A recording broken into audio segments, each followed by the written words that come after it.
Our next movie, I Am Not Your Negro. This is a well-received film back at the film festival time in September 2016.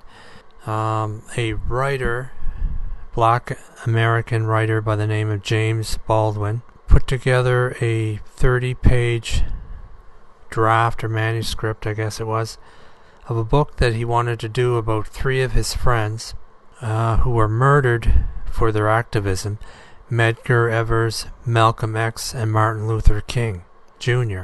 This movie, I find this movie very much details the expansive rift or gully between the black American experience and the white visualization of the black American experience down through the years up until the late 1960s. The contrast here is exactly what I would have expected, but it shows that the way Americans think of the suffrage of the African American and the suffrage of the African American by African Americans are two different ideas or two different ideals.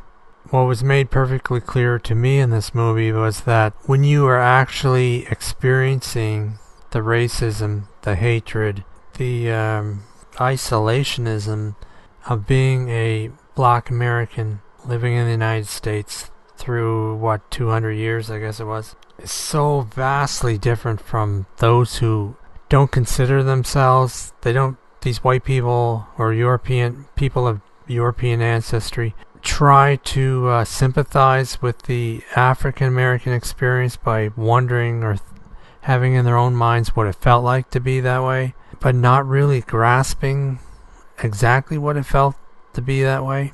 This was the main highlight in this movie. This is a very good sociology movie.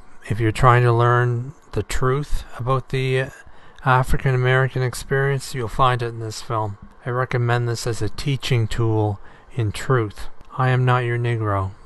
Excellent teaching material. I would actually recommend that classrooms throughout the world watch this movie, because it is an eye-opener for the differences between how you think people feel that are being persecuted and having wrong done to them all the time on a consistent basis, as opposed to being sympathetic to what they're going through and what they're feeling. Excellent movie.